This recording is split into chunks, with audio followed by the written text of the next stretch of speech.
What's up, everybody? Welcome back to this week's edition of the On Purpose podcast and to the month of November, where we've been talking about how to create momentum going into the new year, fighting that urge to wait till after the holidays to start something or to turn in a calendar to do that thing that's going to make you better for yourself, for your family, for your loved ones, for the world, right? So that we can show up how we're supposed to and we can make the most out of this ride we're on. So I invite you to this week's episode titled The Best Time Is Now. And if you've gotten anything out of the first two episodes or the podcast in general for 5 years, please do us a favor. Go over, like, subscribe, share on whatever platform you're listening to, and help us reach more people around the world. As we wrap up 2024, we're going to be heading into our sixth year of the show. We'll be going over the 300th episode milestone, and we can't do it without you all. So I want to thank you and just ask that you help us reach more people. So let's get into this week's topic. The best time is now.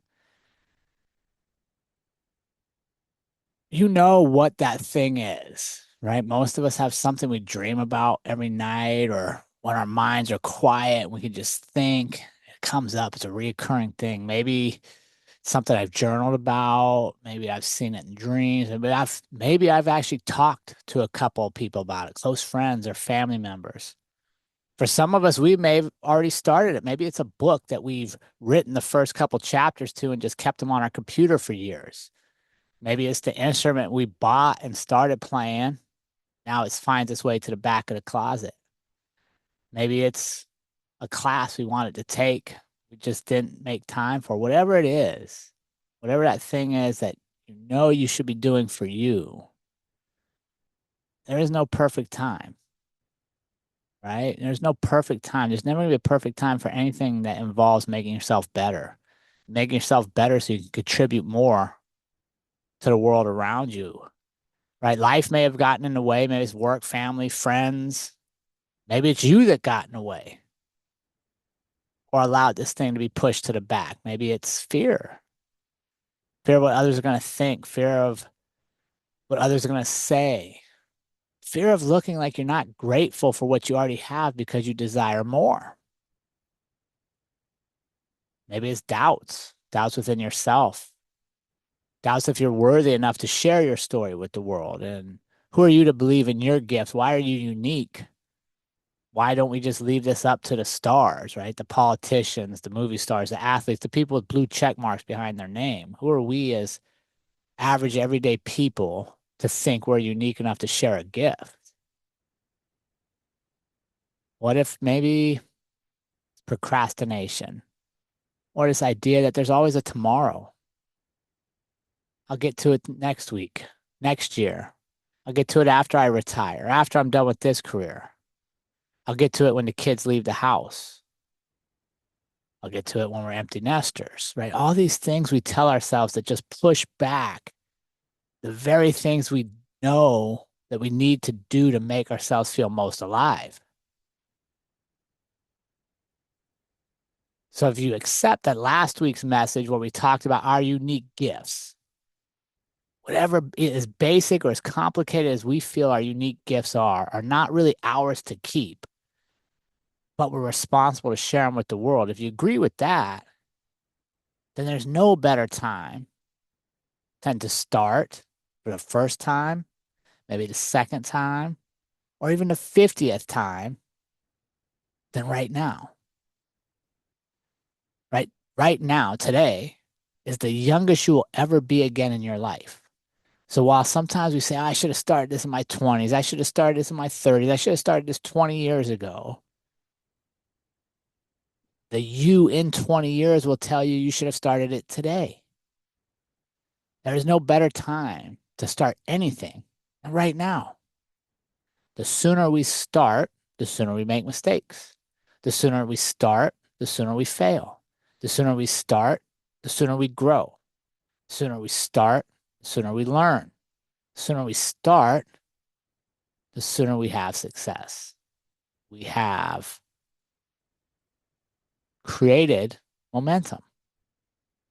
There's a Latin phrase I like to look at to remind myself to embrace my moments, right? Because we're all going to have doubts. We're all going to have times where maybe we just don't feel like putting into work. Maybe we'd rather be lazy today. Maybe the voice in our head or the voice from people around us is so loud, it does create the doubts and the insecurities and the fears.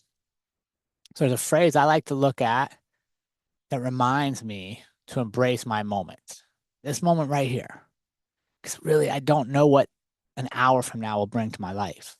I don't know what tomorrow will bring or a year. That phrase is a Latin phrase, memento mori. Memento mori. It means remember you must die. Remember you must die. And I don't think of that in a morbid way or a fearful way of, oh my gosh, I'm dying. I need to play everything safe in my life. I think of it opposite.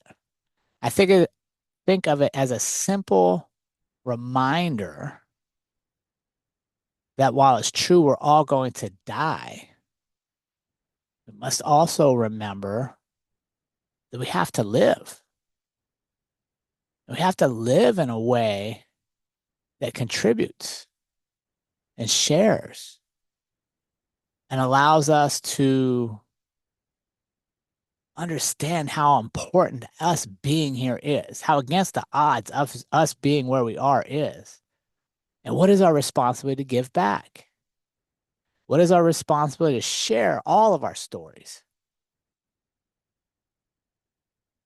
so that the next generation doesn't have to repeat what we've done, right? As you think about Coach Kitch last month when we talked with him, he had a saying that he wants to make sure that when his time's done, he's emptied the tanks, right? That means he has nothing left. He gave everything he could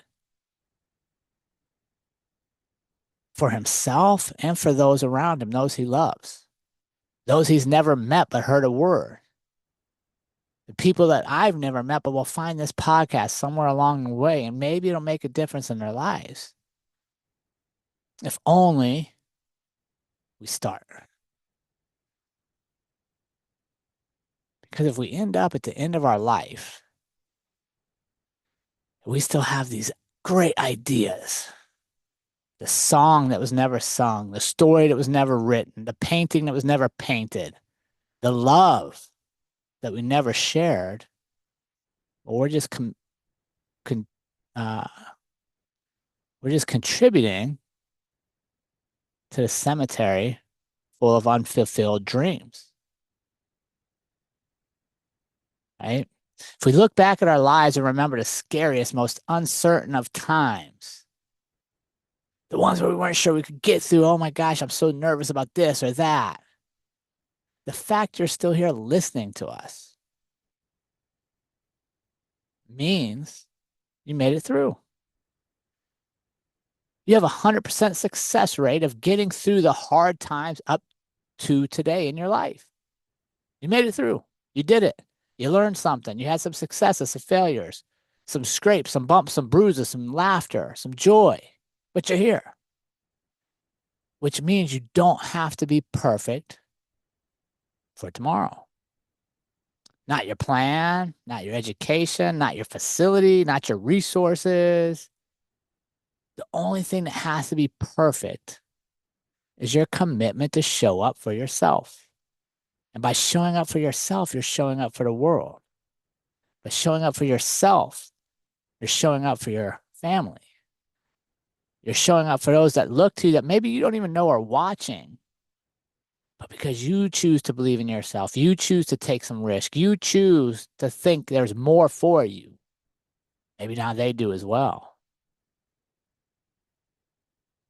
So there's never a perfect time for anything except for right now. Right now. So let's take this week to get started. We talked about first week in November that it all works out just fine, right? We get through things. It just turns out the way it's supposed to. And last week we talked about the responsibility of sharing our unique gifts. Now this week I want you to remember memento mori, which means remember you must die. to spark action so that when we go into 2025, we're already on the move, creating what we want to create. Have a great week, everybody.